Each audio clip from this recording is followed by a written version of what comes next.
ओम श्री गणेशाय नमः।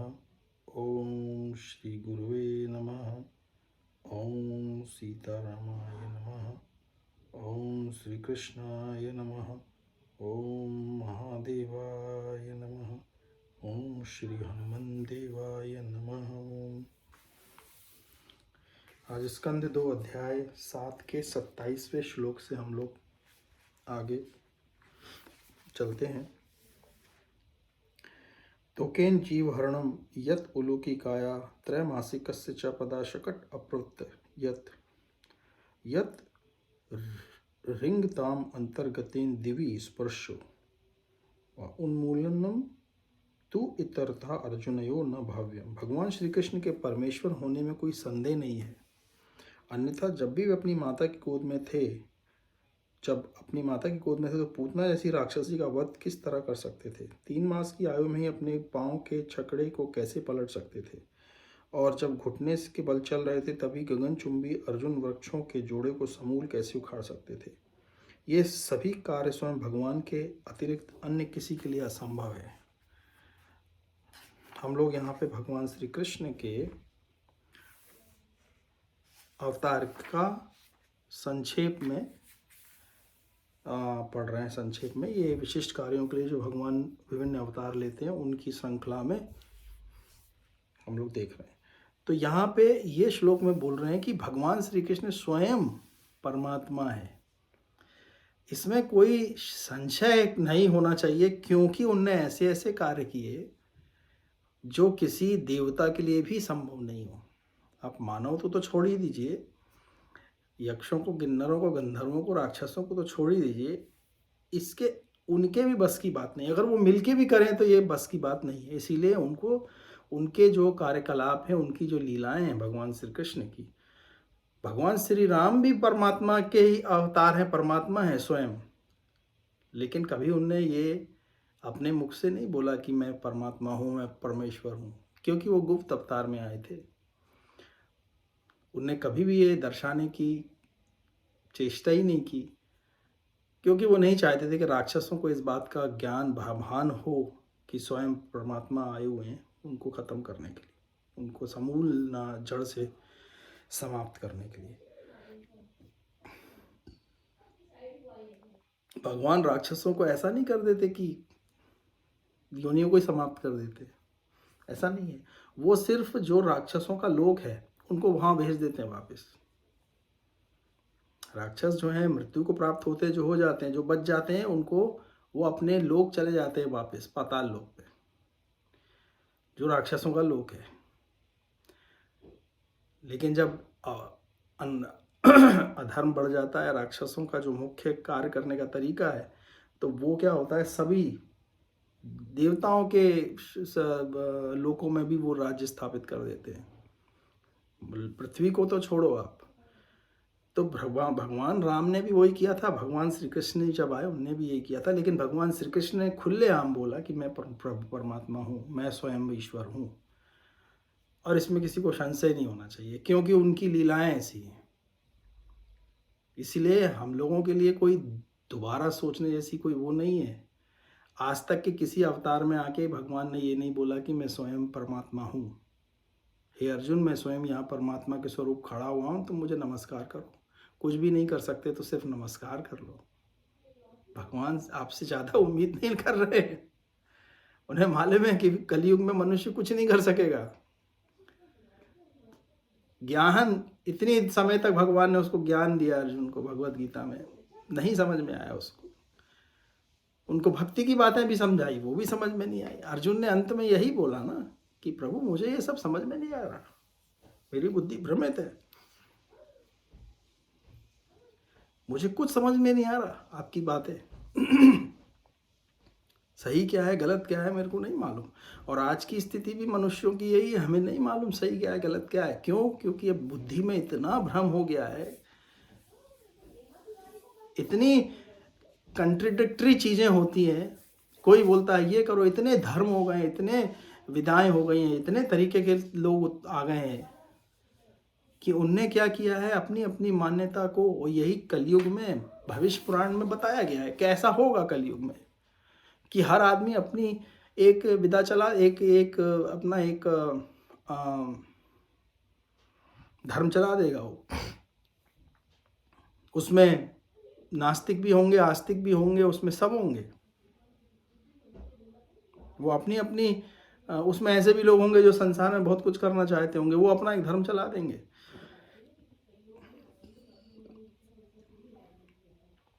इंसान में इतनी उसकी चेतना इतनी लुप्त हो जाएगी कि उसको यही समझ में नहीं आएगा कि अब ये सही मार्ग कौन सा है कि गलत मार्ग कौन सा है।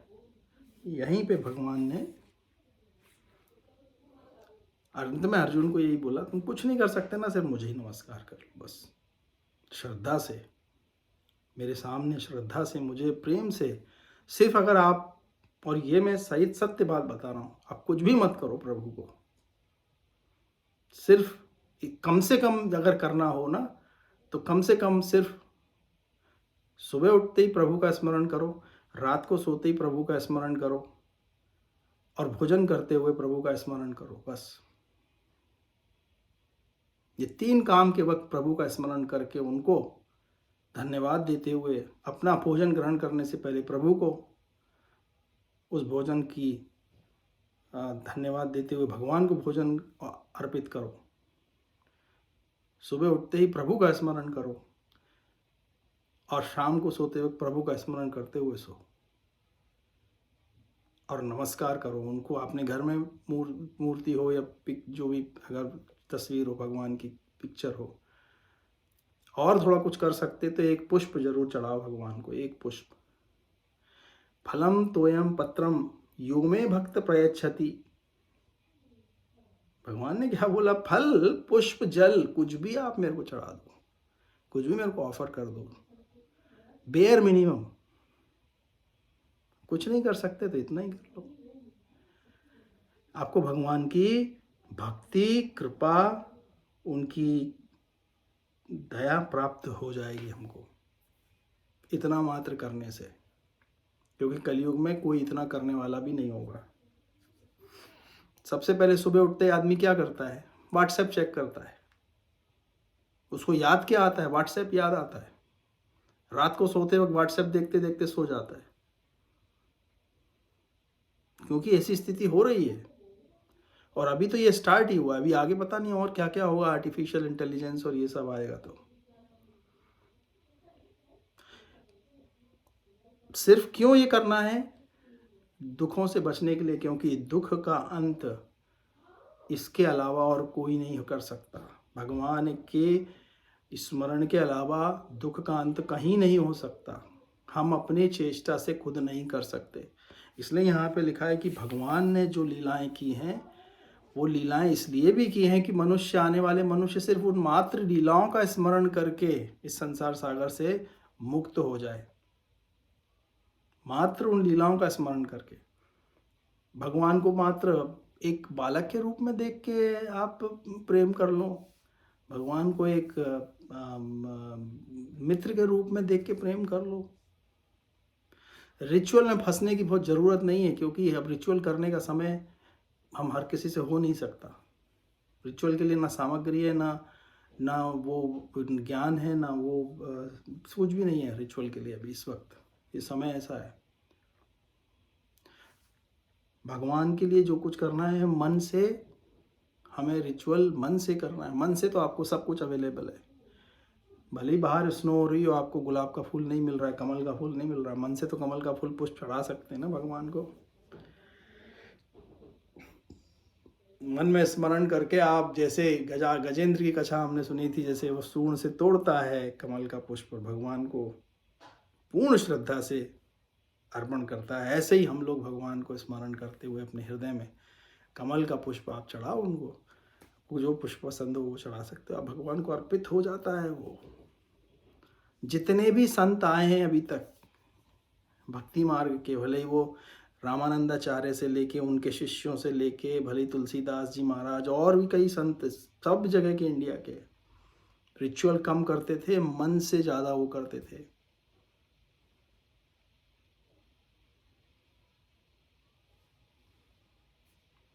वो तो मन से ही सब कुछ करते थे, क्योंकि उनकी पूजा ही मन से होती थी। सही पूजा मन से ही होती है, क्योंकि तन से जो पूजा हम कर पा रहे हैं बहुत लिमिटेड है, वो उसमें सामग्री अवेलेबल नहीं होती। उसमें भी भगवान ने ये बोला है कि समय के अनुसार, स्थान के अनुसार जो कुछ सामग्री उपलब्ध हो जाए उसी से ही पूजा कर लेनी चाहिए, जो आपको अवेलेबल हो। लेकिन मन से ऐसा नहीं है, मन परे है प्रकृति के।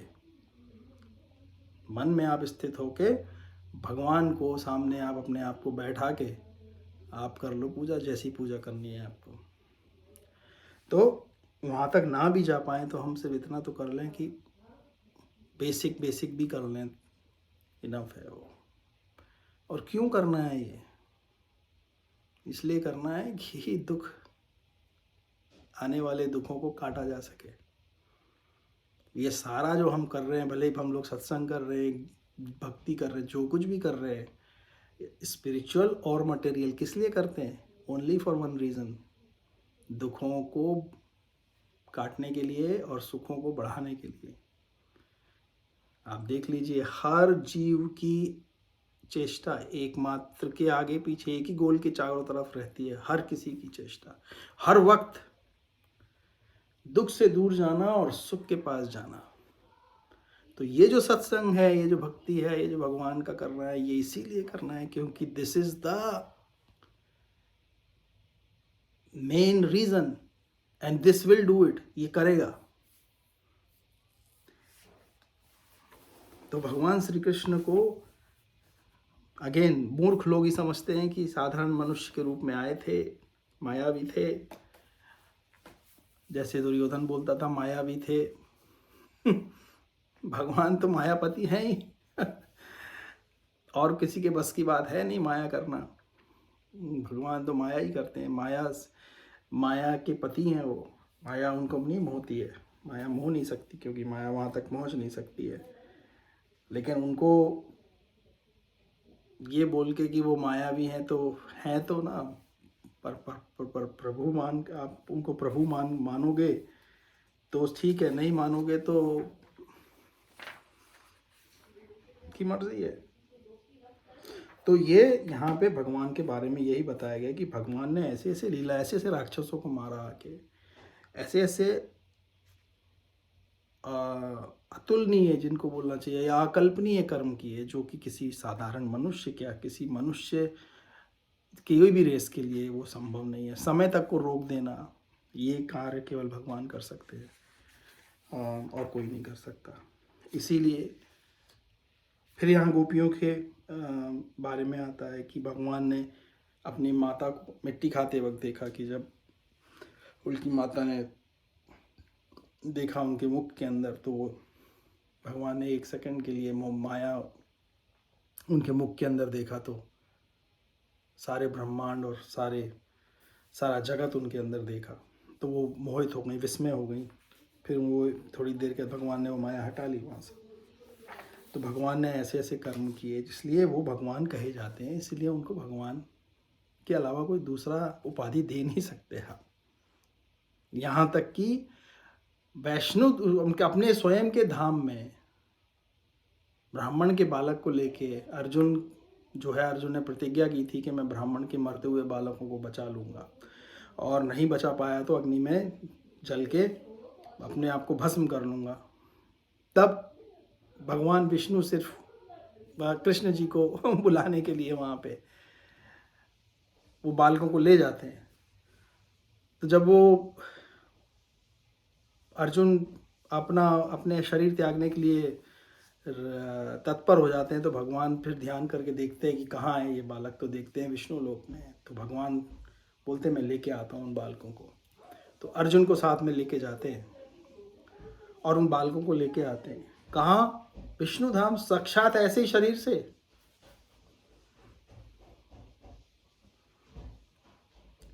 वैकुंठ तक जाके लेके आते हैं वो उन बालकों को। वो कहीं नहीं होते, साक्षात भगवान विष्णु ही ले जाते हैं उनको। तो ये कार्य कौन कर सकता है? और उसमें बताया, वो वर्णन है कि इतना वो ब्लैक होल के थ्रू जाना पड़ता है कि वहाँ पे उनके जो भगवान का सुदर्शन चक्र है, वो उस चक्र से को उजाला करते हुए लेके जाते हैं, और उनके जो चारों जो उनके अश्व है वो एकदम बुरी तरह से इधर उधर होने लगते हैं, उनको समझ नहीं आता कैसे, तो भगवान ले जाते हैं वहाँ। तो भगवान के लिए कुछ भी असंभव नहीं है ये, और ये सिर्फ भगवान के लिए असंभव नहीं है, इसलिए वो भगवान ही है, इसलिए वो ऐसे कार्य कर सकते हैं। तो इसीलिए यहाँ पे भगवान की लीला के बारे में, भगवान ने सब तरह की लीला की। फिर उनने गोपियों के साथ लीला की, गोपियों के साथ अब जैसे कलयुग के जो बुद्धिहीन लोग हैं ना, वो भगवान की गोपियों के साथ लीला को अपने लेवल पे ही सोचने लगते हैं कि भगवान ने ये कार्य कैसे कर लिया है। ब्रज में जो गोपियां हैं उनके साथ रास कर डांस करना, रास करना मतलब उनके साथ डांस करना, लेकिन उनको ये नहीं मालूम कि वो जो गोपियां हैं उनमें से कई उनको अपने पति के रूप में देखती हैं, कई उनको अपने बालक के रूप में देख रही हैं, कई उनको अपने मित्र के रूप में देख रही हैं। ऐसा नहीं है कि हमारी दृष्टि जो है, हम किसी स्त्री को सिर्फ एक भोग की वस्तु के रूप में देखते हैं। ऐसे भगवान तो, भगवान की 16,108 रानियों में भगवान ने एक के पास भी जाके विवाह प्रस्ताव नहीं रखा, एक के पास भी जाके अपनी स्वेच्छा से कि भगवान ने बोला कि मुझे इस स्त्री से विवाह करना है। वो जितनी भी थी वो सब भगवान की भक्त थी और भगवान को अपने पति के रूप में पाना चाहती थी, इसीलिए उनकी वो, भगवान ने उनको स्वीकारा। भगवान का क्या स्वरूप है, किसी की आप भगवान को अपने पिता के रूप में मानते हो तो आपको पिता के रूप में प्राप्त होंगे, आप उनको एक बालक के रूप में मानते हो तो बालक के रूप में प्राप्त होंगे। ये भगवान का गुण है। मीरा ने उनको पति के रूप में स्वीकारा तो उसको पति के रूप में प्राप्त हुए। तो भगवान वो भक्त के साथ लीला करते हैं जैसा भक्त का भाव होता है। तो वो जो गोपियां हैं ब्रज की, उसमें कई माताएं हैं उनकी, ऐसा नहीं है केवल वो सिर्फ सब वैसे ही हैं, उसमें कई बुजुर्ग भी हैं, कई यंग भी हैं, कई छोटी बच्चियां भी हैं, क्योंकि भगवान सबके आत्मा है, सभी के, सब जीवों के आत्मा है वो, तो उनका सभी जीवों से संबंध है। और संबंध हम मनुष्य स्थापित करते हैं, भगवान के लिए सिर्फ एक ही संबंध है, जीव और आत्मा का, बस। अब जो हम जीव हैं वो भगवान हमारे लेवल पे आ जाते हैं, उसको सिर्फ जीव की भक्ति की भावना का सम्मान रखने के लिए, नहीं तो कोई संबंध है नहीं है सच। केवल जीव का भगवान से सदैव का एक संबंध है, प्रभु का, परमात्मा और जीव का, क्योंकि हमारी आत्मा है वो। भगवान कौन है? भगवान कोई ऐसे कोई दूसरी वस्तु थोड़ी है। मेरा जो परम तत्व है, हर जीव का जो परम तत्व है, जो मेरे अंदर है, जो मैं ही हूं, वो भगवान है। भगवान और कौन है? और कोई भगवान की अनुभूति करनी हो तो जब आप कोई बहुत ही आनंद प्राप्त करते हो किसी वस्तु का, तो वो जो आनंद की अनुभूति है वो एक्चुअली भगवान की अनुभूति है वो उस वक्त। क्योंकि कृपालु जी महाराज ने तो यही कहा कि भगवान और आनंद में कोई फर्क है ही नहीं, आनंद ही भगवान है। इसीलिए हर व्यक्ति आस्तिक है, कोई नास्तिक हो नहीं सकता। कोई व्यक्ति संसार में, जीवन में ये नहीं बोल सकता कि मुझे दुख नहीं चाहिए, मुझे सुख चाहिए, आनंद चाहिए, संतोष चाहिए, शांति चाहिए। ये ही एक रिक्वायरमेंट है सबकी। तो ये इसीलिए भगवान और उसमें वो एक दूसरे के पर्यायवाची हैं। वो भगवान कोई ऐसा नहीं है कि जो हम जैसे सोचते हैं कि एक शरीर में कहीं बैठे हुए हैं। भगवान के इतने रूप हैं कि उसकी कल्पना ही नहीं कर सकते, और भगवान का कोई रूप भी नहीं है। क्यों? क्योंकि जिसका कोई रूप नहीं है वो चाहे तो कोई रूप रख सकता है, उसके लिए कोई लिमिटेशन नहीं है। तो हमारा परम तत्व ही भगवान है। तो हमारे साथ भगवान तो सदैव रास करते ही रहते हैं। हम जब जब भी आनंद प्राप्त करते हैं वो रास ही तो है भगवान के साथ। जब हम भले ही किसी अच्छे स्वाद का भोजन का स्वाद प्राप्त करें, अलग अलग लेवल के स्वाद हैं, ये अलग अलग गुण के हिसाब से। तामस का भी एक स्वाद है, रजस का स्वाद है, सत्व का स्वाद है, और एक गुणातीत का स्वाद है। जो ब्रह्म का स्वाद है, ब्रह्मानंद, उसमें, और जो तमस में जो स्वाद है, एक नशा करके जो आप आदमी व्यक्ति पड़ा रहता है, उसका, उन दोनों में फर्क है। लेकिन दोनों अनुभूति, आत्मन को कोई अलग अलग अनुभूति दे रहे हैं। वो आत्मन जो हमारा है, इस शरीर को नहीं होता है, क्योंकि ये शरीर के अंदर से अगर वो आत्मा का स्पार्क निकल जाए तो ये शरीर की जिह्वा ये स्वाद नहीं ले सकती है। तो जिसको मिल रहा है स्वाद, जो स्वाद जिसमें से आ रहा है, वो जो परम तत्व है, वो आत्मन परमात्मा से ही आ रहा है। वो बोरोड है, वो वहीं से गुणों के साथ मिलके उसका स्वाद बदल गया है। जो ट्रू है, जो ट्रू परमात्मा तत्व है, जिसमें कोई गुण नहीं है, उसका जो स्वाद है, वो स्वाद ओरिजिनल स्वाद है। आनंद जो है, जब उसने थोड़े से अज्ञानता में सत्व को ग्रहण किया तो सत्व का एक स्वाद बदल गया, ओरिजिनल से बदल गया, क्योंकि गुणों के आने से उस स्वाद में मिक्स हो गया। जैसे कि कोई ओरिजिनल चीज़ है जिसका एक अपना स्वाद है, जैसे नमक पानी का अपना कोई स्वाद नहीं है, लेकिन एक स्वाद है उसका, जिसको हम उस लेवल पे जाके अनुभव कर सकते हैं। उसमें नमक मिला दो, शक्कर मिला दो, या आप नीम का थोड़ा सा कड़वा वो मिला दो, तो सबका स्वाद बदल जाएगा। ऐसी गुण आने से उस स्वाद तो लेकिन है पानी के अंदर, तभी ही ये स्वाद उत्पन्न हो रहा है। और पानी के अंदर, मतलब कहने का है कि परम तत्व जो है उसके अंदर सब है, उसमें से ही ये सब बोरोड है, सब कुछ। इसीलिए भगवान के साथ जो लीलाएं की उनके, उसको सही समझने के लिए सही लेवल का अंडरस्टैंडिंग चाहिए। सामान्य व्यक्ति के समझ की बाहर की बात है वो, क्योंकि उसका वो स्तर ही नहीं है ना, उसका स्तर ही नहीं है। जिस व्यक्ति का जितना स्तर होता है उसके चेतना का, वो उतने लेवल की बात समझ सकता है। लेकिन क्योंकि उसका स्तर नहीं है तो वो किस लेवल की बात करेगा? उसके स्तर की बात करेगा सिर्फ, क्योंकि उसको आगे का पता ही नहीं है। इसीलिए उसको अपने लेवल पे लाके उसको बुरा कह देना, उसको ऐसा कर देना, मूर्खता है, कुछ नहीं है।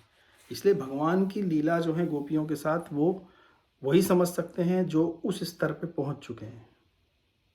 भगवान इतने दयालु है कि कोई स्त्री उनको आके बोलती है मैं तो तपस्या करके मैं आपको अपना पति मानना चाहती हूँ, भगवान स्वीकार करते हैं। अगर उसकी तपस्या में इतना बल है कि वो भगवान को विवश करे, तो उनको भगवान पति के रूप में प्राप्त तो होंगे। नहीं तो आपको जितना बल है आपकी तपस्या में, आपको ऐसा सांसारिक पति मिल जाएगा।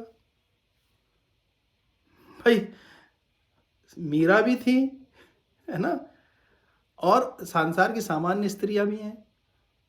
मीरा ने भगवान को अपना पति माना, संसार की सामान्य स्त्रियों के बस की बात है क्या वो? आपको पति चाहिए तो आप जाके करो ना तपस्या, जैसे माता सती, माता पार्वती ने की थी, जैसे मीराबाई ने की थी। मिलेंगे आपको भगवान पति के रूप में, अगर आपको वैसा पति चाहिए। नहीं तो सांसारिक पति से संतुष्ट रहो फिर। नहीं तो जाके फिर सतत तपस्या करो भगवान श्री कृष्ण के लिए, मिल जाएंगे। तो ये भाव जो है, जिसको जैसा भाव होगा भगवान के प्रति, उसको वैसे भाव में मिलेंगे भगवान। आप भगवान को कैसे भाव में प्राप्त करना चाहते हो, ये आपके ऊपर है। पिता, पुत्र, पति, भाई, मित्र, जो भाव, भगवान वैसे भाव को स्वीकार करते हैं। भाव में तीव्रता होनी चाहिए, तब बात बनेगी। जैसे कोई व्यक्ति अपने रियल जिसको प्रेम करता है उसके लिए, उसके होने ना होने पे, शारीरिक रूप से ना होने पे उसके साथ जैसी चेष्टा करता है, वैसे ही भगवान के साथ चेष्टा करेंगे भगवान साक्षात नहीं दिख रहा है आपको शरीर में, तो भी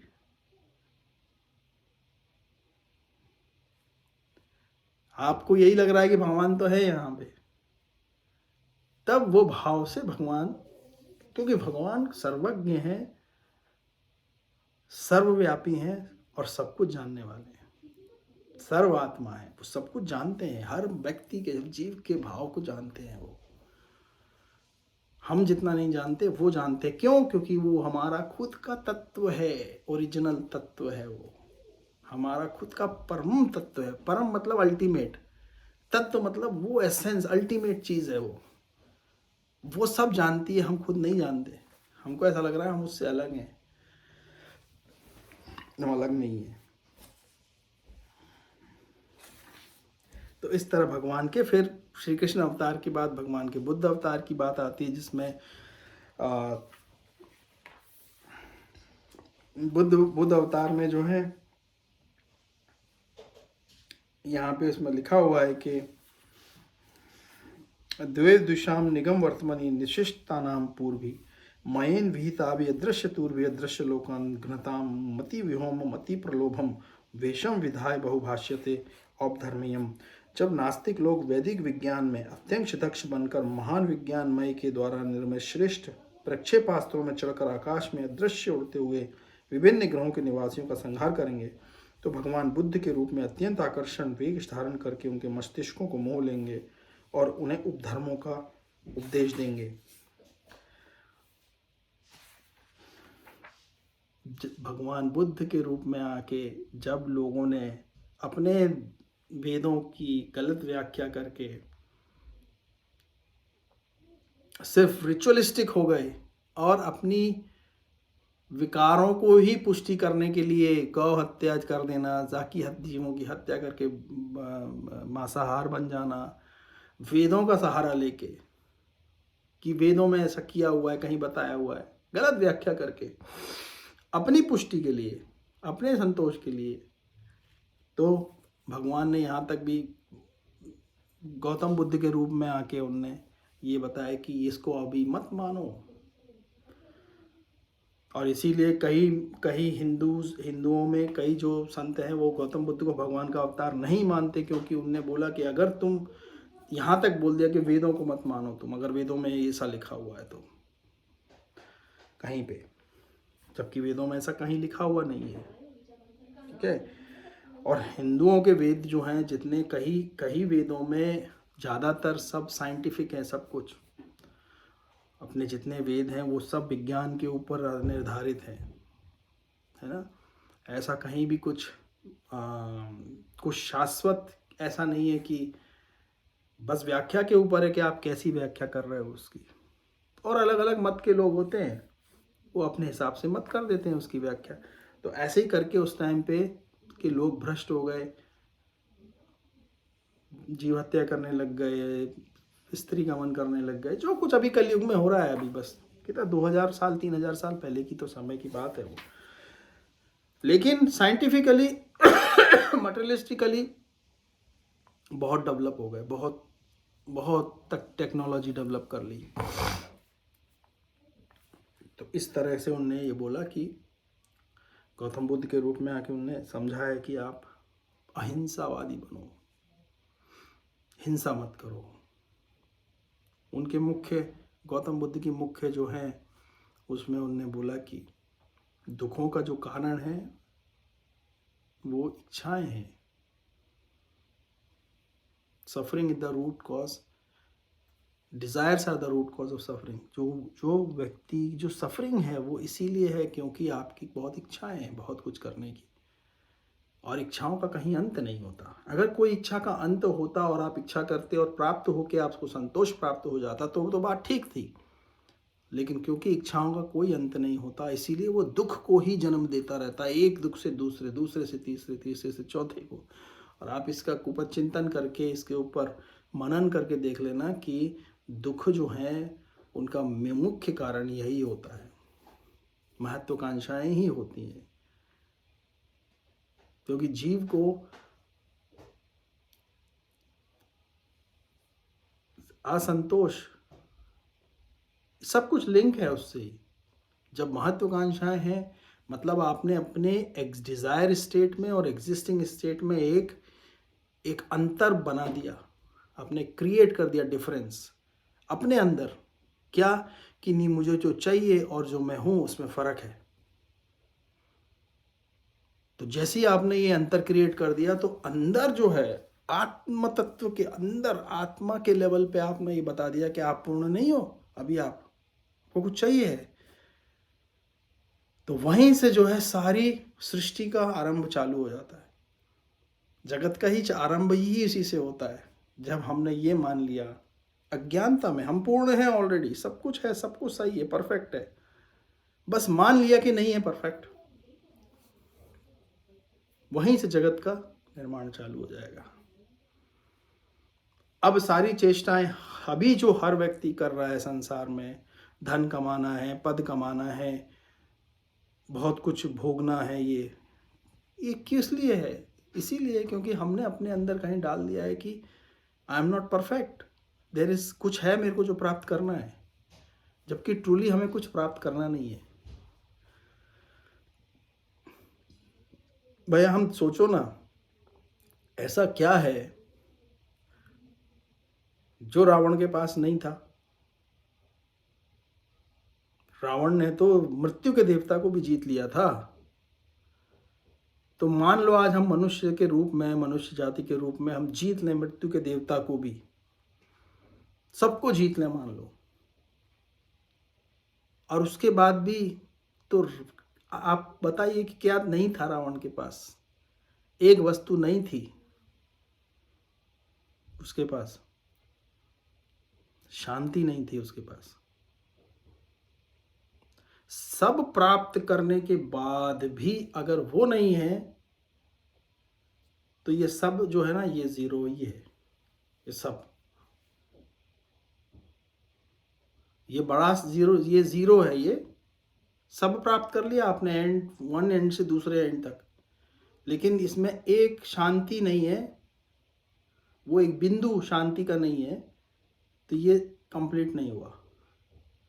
लेकिन इस बिंदु को प्राप्त कर लिया तो ये कंप्लीट है, सब प्राप्त कर लिया आपने। और ये शांति का जब तक नहीं आएगी, जब तक इसकी प्री कंडीशन संतोष आपके पास नहीं है। तो यही है कि अगर आपको पास ये है तो आपने सब प्राप्त कर लिया। भले ही आपके पास ऐसा सामने से दिख रहा हो कि कुछ नहीं है मेरे पास, मैं गरीब हूँ, मेरे पास पैसा नहीं है, धन नहीं है, स्त्री नहीं है, बच्चे नहीं है, लग रहा है सांसारिक रूप से, लेकिन क्योंकि संतोष है, अगर संतोष है और शांति है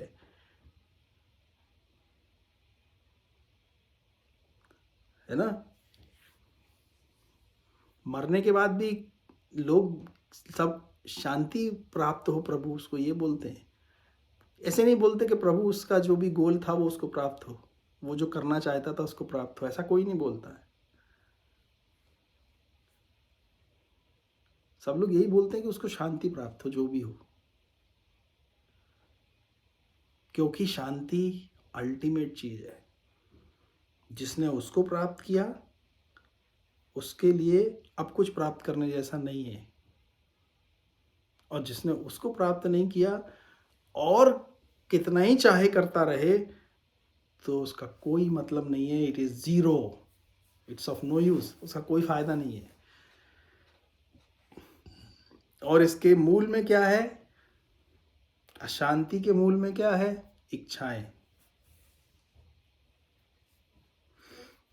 और दुख कौन है? इनकी इच्छाओं के बच्चे हैं दुख, अलग अलग संतानें हैं। दुख किन की संतानें हैं? इच्छाओं की संतानें हैं ये।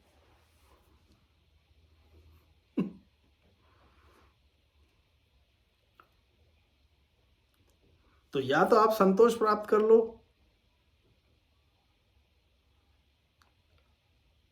तो दुख शांत हो जाएगा, या आप दुखों को शांत कर लो तो संतोष प्राप्त हो जाएगा। ऐसा नहीं होता। क्योंकि ये जो है ना, और इच्छाओं के ऊपर, इच्छाओं को कोई अपने, जिसने अपने अंदर कई जन्मों से अनिच्छा इच्छाओं की जोत को जगा के रखा हुआ है, उसके लिए एक झटके में इसको ख़त्म करना आसान नहीं है। और क्योंकि इच्छाएं ही बलवान होती हैं, तो वो व्यक्ति को धर्म अधर्म के मार्ग पे कर्म करने पे मजबूर करती है, कर्म करवाती है उससे।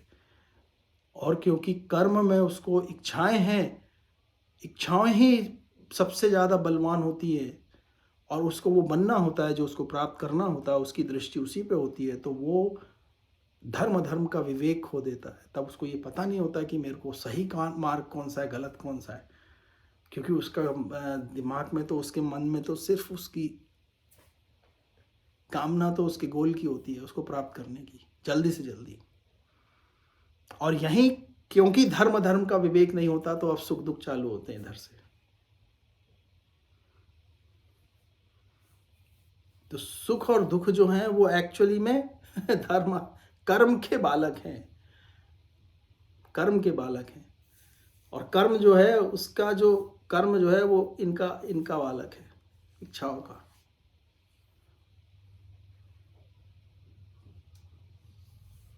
तो ये इसकी पूरी लाइनेज है ऐसी। तो ये इसीलिए अगर सुख दुख को ही ख़त्म करना है, तो इच्छाओं को ख़त्म करना पड़ेगा। तो यही गौतम बुद्ध ने नक्शल में बताया कि हिंसा मत करो, धर्म से रहो, अधर्म का आचरण मत करो। अच्छी बातें बताई उन्हें। लेकिन उनने एक जगह पे बुद्धिस्ट लोग जो है, किसी मूर्ति में, किसी भगवान में, किसी भगवान के अवतार में मानते नहीं है। वो सिर्फ इसमें मानते हैं कि ये एक शून्य है, और शून्य में ही सब कुछ है। और ये एक मान्यता मानने से आप एक अलग दिशा में चले जाते हो।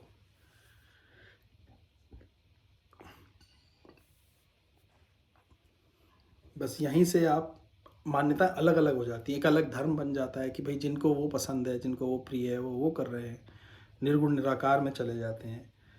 हम जो है सगुण साकार में चले जाते हैं। सही गलत कुछ नहीं है, सही गलत कुछ भी नहीं है। कोई एक मार्ग नहीं है भगवान तक पहुंचने का। भगवान श्री कृष्ण ने भगवत गीता में कहा है ना कि भक्ति का मार्ग सगुण का मार्ग है, निर्गुण निराकार का मार्ग कठिन है, कष्टों से भरा हुआ है। तो आसान मार्ग से जाओ ना, आप कठिन मार्ग से क्यों जाते हो? यही इतना ही भेद है। और इस तरह से फिर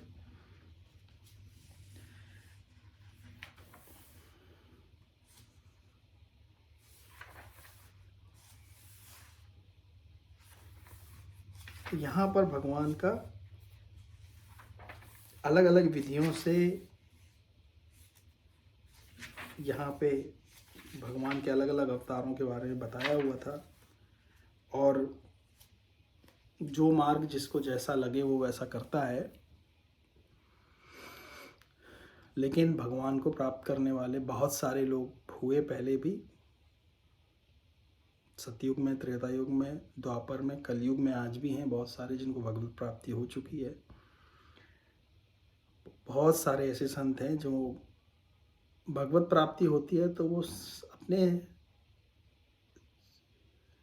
शांति रहते हैं, ज़्यादा वो संसार में अपना आचरण विचरण नहीं करते, हो किसी को बताने नहीं आते कि मुझे भगवत प्राप्ति हो गई है।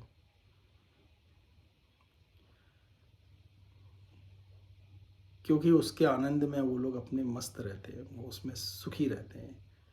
और कोई प्रेरणा होती है भगवान की तो वो आके सत्संग के माध्यम से आचरण विचरण करते रहते हैं, सत्संग करते हैं उन्हीं के साथ जिनको रियली में भगवत प्राप्ति करनी है और कुछ प्राप्त नहीं करना है। ऐसे लोगों के लिए ही आते हैं, बात ऐसे ही लोगों के साथ लोग करते हैं। बाकी वो हर जगह वो बताने की आवश्यकता नहीं होती, ना उनको किसी की ज़रूरत होती, ना किसी के धन की आवश्यकता होती है, ना किसी के मान की आवश्यकता होती है। जिसको भगवत प्राप्ति करनी है, भगवत प्राप्ति के लिए सत्संग करना है, उसको जिसने संतोष, जिसने भगवान को प्राप्त कर लिया है, उसके लिए कुछ और प्राप्त करने की ज़रूरत नहीं है। उसको किसी के धन की आवश्यकता नहीं है, किसी से मान की आवश्यकता नहीं है, उसको फर्क ही नहीं पड़ता है। तो सही भगवत प्राप्ति जिसने की होगी वो परम शांत, परम संतोषी होगा वो, और किसी से कोई अपेक्षा नहीं रखेगा। भगवान के अलावा उसको किसी से कोई मतलब नहीं है। तो ऐसे जो लोग हैं वही सच्चे भगवान के भक्त हैं। बाकी कोशिश जो लोग करते रहते हैं कि ये बताने की, तो ये ज़रूरी नहीं है। अभी कलयुग में तो बहुत सारे लोग ऐसे आएंगे और आते हैं कि जो बड़ी बड़े क्लेम करते हैं।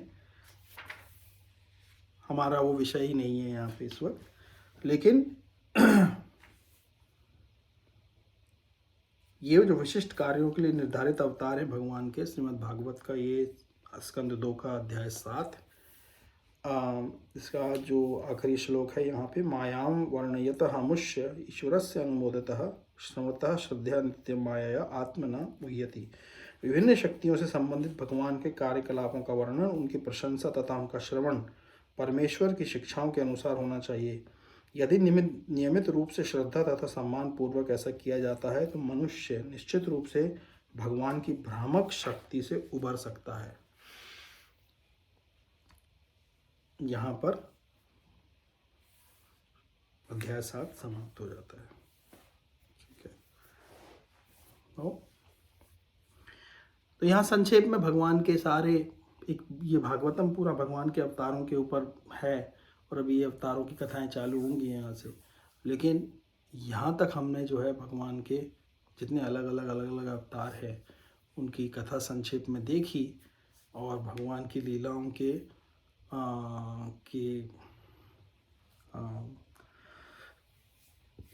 संबंध में थोड़ा चिंतन किया। तो ये 7वें अध्याय का भाग था, और इसमें हमने मुख्यतः क्या है, हमारा कोई भी चेष्टा हो, कुछ भी हम भगवान के संबंध में करें, तो हमारा गोल सभी लोगों का एक ही होता है कि भगवत प्राप्ति होगी तो दुख हमारा दूर होएगा, और ये जो संसार सागर है इससे हम निकल सकेंगे। नहीं तो संसार सागर में डूबना उतरना तो हम ये कर ही रहे हैं, अनगिनत जन्मों से ये कर रहे हैं, इसका कोई अंत नहीं है। अगर हमको ये मन में लगता है कि हमें इसका अंत करना है, अपने दुखों का अंत करना है, तो हमें कुछ अलग करना पड़ेगा जो अभी तक हम करते आए हैं उससे, क्योंकि उससे तो नहीं हो रहा, ये बात तो प्रूव हो गई। मनुष्य आज ही इतना टेक्नोलॉजिकल एडवांस नहीं है। अभी 5000 साल भगवान 5000 साल पहले से भी थोड़ा समय पहले आप चले जाओ, 10,000 साल, तो बहुत एडवांस था। मनुष्य इतने एडवांस थे कि वो दूसरे लोकों में आ जा सकते थे। भगवान श्री कृष्ण ने कितने ही राक्षसों को मारा, मनुष्य रूप में थे ना, कहाँ कहाँ कितने लोकों में जाके राक्षसों को मारा। देवता और मनुष्य इंटरेक्ट करते थे, कम्युनिकेट करते थे, अभी नहीं करते। अभी हमारे पास कोई दूसरी रेस, क्योंकि हम इतने, इस वक्त हमारे पास वो समझदारी भी नहीं है और टेक्नोलॉजी भी नहीं है, अभी लिमिटेड है। तो ऐसा नहीं है कि इससे पहले नहीं कोशिश हुई है, बहुत हुई है, लेकिन दुख शांत नहीं हुआ। तो जिनको ये इंटरेस्ट है, ये चाहते हैं कि दुख कैसे शांत होगा, उनके लिए ये सब्जेक्ट है। बाकी जिनके लिए, जिनको अभी बहुत कुछ प्राप्त करना है, गोल्स, उनके लिए ये सब्जेक्ट नहीं है। लेकिन अगर आपको कभी ये लग जाए, अभी पहले चिंतन करके ये लगे कि मैंने बहुत चेष्टा कर ली, अभी तो संसार में क्या बताया जाता है, यही बताया जाता है ना कि लिव योर ड्रीम, अपने ड्रीम को देखो, मेहनत करो, प्राप्त करो, 10 बार फेल हो कोई बात नहीं, 11वीं बार करो, ठीक है करो आप, कोई दिक्कत नहीं है। लेकिन 11वीं बार करने के बाद क्या आप संतोषी हो जाएंगे? प्राप्त हो जाएगा संतोष आपको? तो वो तो बोलेंगे कि हमको जब होगा तब देखा जाएगा 11वीं बार। तो ठीक है, जिनको 11वीं बार के बाद हुआ है क्या, उनको मिल गया था, उनसे पूछ लिया जाए कि उनको संतोष मिल गया था वहां तक पहुंचने के बाद। अगर नहीं मिला था तो इसका मतलब ये एंडलेस साइकिल है। ये जिसको 1 लाख कमाना था पहले, उसने 1 लाख के बाद संतोष नहीं हुआ, 1 मिलियन कमा लिया, एक के बाद संतोष नहीं हुआ, 10 मिलियन कमा लिया, उसके बाद संतोष नहीं हुआ। तो अगर आपको ये लगता है कि आपको वो चीज़ परम शांति मिल जाएगी, तब तो आप करो इसको, कोई दिक्कत नहीं है। लेकिन जब वो सिर्फ दुख का ही कारण बना हुआ है और इतना सब करने के बाद शरीर ही छोड़ देना है और सब छोड़ के चले जाना है, धन यहीं छूट जाएगा, नाम वो भी यहीं छूट जाएगा।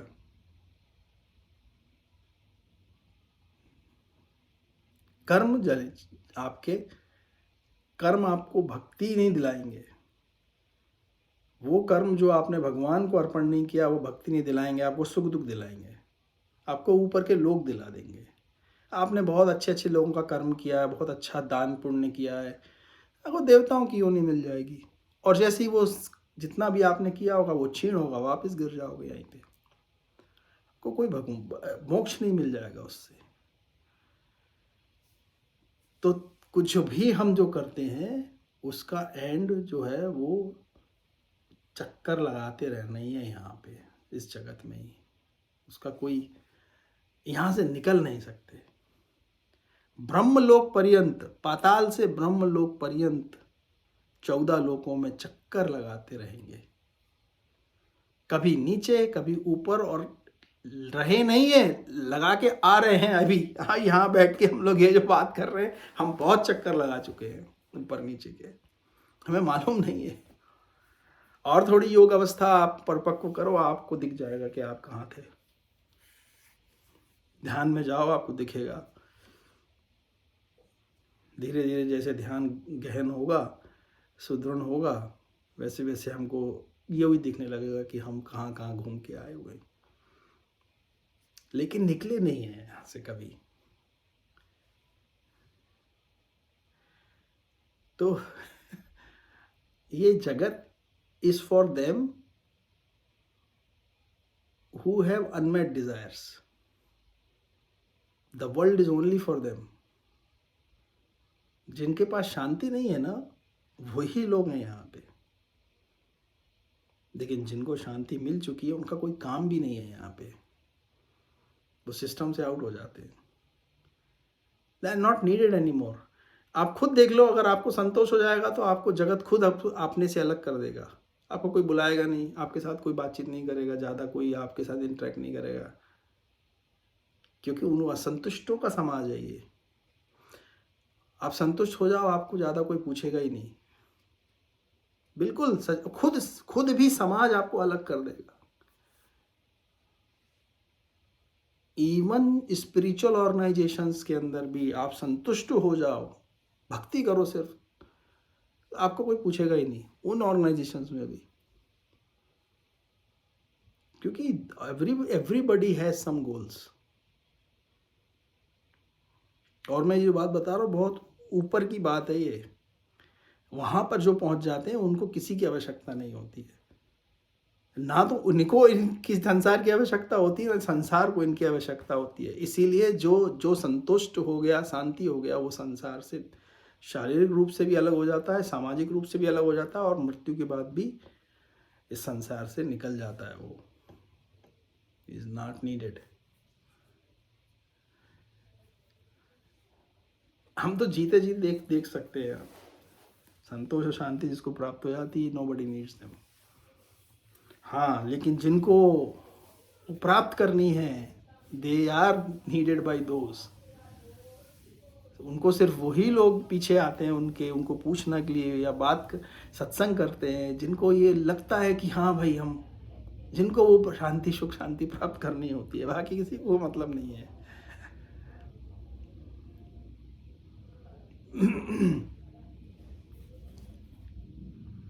तो यहाँ थोड़ा सा अध्याय 8 चालू करते हैं कि राजा परीक्षित ने अब जो भगवान से प्रश्न किए थे कि राजा उवाच ब्राह्मणा च उदित ब्राह्मण गुणख्यान गुणस्य च यस्मे यस्मे यथा प्रहा नारदो देवदर्शन।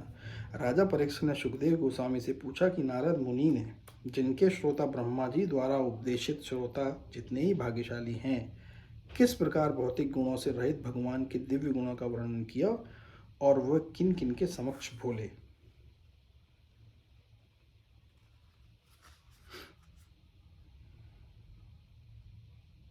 अब यहाँ क्या बोल रहे हैं वो परीक्षित जी पूछ रहे हैं कि जो सुखदेव जी से पूछ रहे हैं कि ब्रह्मा जी ने जब नारद जी को बताया और फिर नारद जी ने किन किन को बताया, क्या क्या बताया। एतद वेदितुम इच्छामि तत्वम तत्वविदाम्बर हरे अद्भुत वीरस्य कथालोक सुमंगला। राजा ने कहा, मैं जानने का इच्छुक हूँ। अद्भुत शक्तियों से संपन्न भगवान से संबंधित कथाएं निश्चय ही समस्त के लोगों के जीवों के लिए शुभ है। कथयस्य महाभाग यथा अहम अखिल आत्मानि कृष्णे निवेश निसंगम मना तक्षे कलेवरम। हे परम भाग्यशाली सुखदेव गोस्वामी, आप मुझे कृपा करके श्रीमद् भागवत सुनाते रहें, जिससे मैं अपना मन परमात्मा भगवान श्री कृष्ण में स्थिर कर सकूं और इस प्रकार भौतिक गुणों से सर्वथा मुक्त होकर अपना ये शरीर त्याग कर सकूं। राजा परीक्षित बोल रहे हैं कि अब समय है, कुछ दिन बाकी है जाने के लिए, तो आप मुझे भगवान का कथा सुनाते रहो, क्योंकि मेरा मन उसमें लगा रहे और मैं उसी मन के साथ जाऊं, क्योंकि उन्हें भगवत प्राप्ति करनी है। तो यहीं पे इसमें सूत्र छुपा हुआ है मोक्ष का। अभी तक नहीं कर पाए कोई बात नहीं, आखिरी मोमेंट पर तक नहीं कर पाए कोई बात नहीं, भगवान ने कितना आसान किया है। आखिरी मोमेंट में ही कर लो, आखिरी दिन कर लो, आखिरी क्षण कर लो, भगवान के नाम का स्मरण, भगवान का नाम पकड़ लो, बस सब छोड़ के उस मोमेंट पे, मृत्यु के वक्त पे भगवत प्राप्ति हो जाएगी। तब इतना इम्पोर्टेंट नहीं है कि अभी तक क्या किया था पास्ट में, भले ही कितने बड़े अपराधी रहे,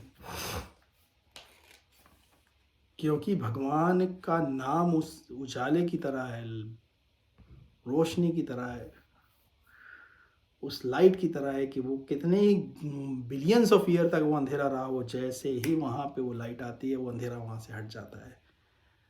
वो डजंट मैटर कितना गहरा अंधेरा था, वो अंधेरा तभी हट जाता है भगवान का वो क्षण पे ही। इसलिए यहाँ पे बोला ना कि मैं मरते वक्त, मृत्यु के वक्त भी अगर स्मरण कर लिया तो कोई मतलब देयर इज नथिंग दैट आपको कभी हमको किसी को गिल्ट करने की फील नहीं है, मैंने क्या क्या किया था, क्या नहीं हुआ था, कोई बात नहीं, जो हो गया, खत्म हो गई कहानी। इसका ये मतलब नहीं कि हम आगे भी वही करते रहें, इसका कतई मतलब नहीं है। लेकिन शृण्वतः श्रद्धया नित्यम गुणच्छस्वचेष्टितम कालेन नातिदीर्घेण भगवान विशद हृदय। जो लोग नियमित रूप से श्रीमद् भागवत सुनते हैं और इसे अत्यंत गंभीरता पूर्वक ग्रहण करते हैं, उनके हृदय में अल्प समय में ही भगवान श्री कृष्ण प्रकट हो जाते हैं। ऐसा खुद बोल रहे हैं वो कि जो लोग इसका नियमित पाठ करते हैं, ये श्रीमद् भागवत तो इतनी पावरफुल है ये कि आप इसको सिर्फ घर में रखे रहो ना, सिर्फ इसको आप आके नमस्कार करते रहो बस ऐसे, तो भी नहीं पढ़ सकने का समय है ना, सिर्फ आप घर में ही रख लो बस, क्योंकि साक्षात भगवान श्री कृष्ण का वास है उसके अंदर। और नियमित पाठ करने से तो बात ही क्या है।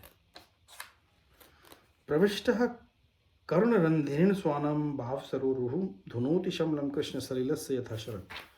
परमात्मा रूप भगवान श्री कृष्ण का शब्द अवतार है ये श्रीमद् भागवत। स्वरूप सिद्ध भक्त के हृदय में प्रवेश करता है, इसके भावात्मक संबंध रूपी कमल पुष्प पर आसीन हो जाता है और इस प्रकार काम, क्रोध तथा लोभ जैसी भौतिक संगति की धूल को धो डालता है। इस प्रकार ये गंदे जल के तालाबों में शरद ऋतु की वर्षा के समान कार्य करता है। धौतात्मा पुरुष कृष्ण पाद मूलम न मुंचति मुक्त सर्व परिक्लेश पांथ स्वशरणम था। भगवान का शुद्ध भक्त जिसका हृदय एक बार भक्तिमय सेवा के द्वारा स्वच्छ हो चुका होता है, और भगवान श्री कृष्ण के चरण कमलों का कभी भी परित्याग नहीं करता, क्योंकि उसे भगवान की वैसी ही परम तुष्टि देती है जैसे कि कष्टकारी यात्रा के पश्चात पथिक को अपने घर में प्राप्त होती है। जो भक्ति में एक बार आ जाता है उसको और कभी भगवान के चरण कमल का ध्यान करना नहीं छोड़ता वो, क्योंकि उसमें जिसको सुख प्राप्त हो गया वो फिर सुख दूसरा किसी और प्राप्त अवस्था में, किसी और वस्तु में प्राप्त नहीं होता। और एक बात है, खुद ही अनुभव कर लें हम लोग कि हम कोई भी काम करें अभी तक, जिसने दोनों काम किए हों, भगवान की भक्ति थोड़ी बहुत की हो, पूजा की हो, जो पूजा समझो भक्ति के लेवल पे ना भी पहुंचाओ, ज्ञान के लेवल पे भी ना पहुंचाओ, लेकिन आप दोनों वस्तुओं को कंपेयर कर लेना कि हम कर्म कर कर के कुछ प्राप्त करते हैं, उसकी कुछ अनुभूति होती है, कुछ प्राप्ति की संतुष्टि होती थोड़ी समय के लिए भले ही, और भगवान की सेवा पूजा करके ज्ञान प्राप्त करके कुछ भी इस मार्ग में, स्पिरिचुअल मार्ग में जब हम कुछ करते हैं थोड़ा बहुत और एक अनुभूति प्राप्त होती है, उन दोनों का आप खुद कंपैरिजन कर लेना कि संतुष्टि किस में ज़्यादा मिलती है। इसमें किसी को बोलने की आवश्यकता नहीं है।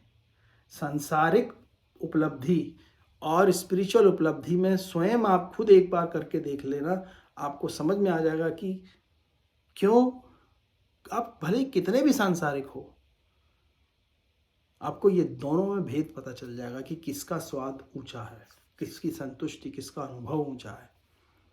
क्यों? क्योंकि हम कौन हैं? हम ये शरीर नहीं है, हम आत्मन है। वो आत्मन का मार्ग है और ये आत्मा के विरुद्ध का मार्ग है। इसीलिए the first hand one can experience ये बात।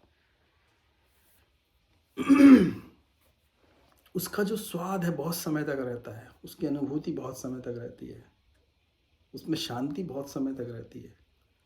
और संसार में जो है ना, आप कुछ भी प्राप्त कर लेना, कहीं ना कहीं आपको गिल्ट, कहीं ना कहीं ऐसा लगेगा, कहीं गिल्ट रह जाएगी। प्राप्त तो होगा कुछ, लेकिन कहीं ना कहीं कुछ पश्चाताप रहेगा, कहीं ना कहीं कुछ ऐसा मन में रहेगा कि